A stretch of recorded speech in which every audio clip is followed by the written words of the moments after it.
তো ভাই, দ্য বয়েজের এন্ডিংয়ে হোমল্যান্ডারকে যেভাবে দেখানো হয়েছে, সেটা নিয়ে অনেক ফ্যান্স খুশি না।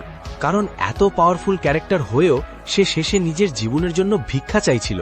কিন্তু অনেস্টলি এটাই তো পুরো শোয়ের মেইন পয়েন্ট। রিমেম্বার, ট্রেন মরার আগে হোমল্যান্ডারকে এক্স্যাক্টলি এই কথাটাই বলেছিল। সেই বলেছিল সুপার পাওয়ার্স ছাড়া হোমল্যান্ডার আসলে প্যাথেটিক আর উইক একজন লুজার।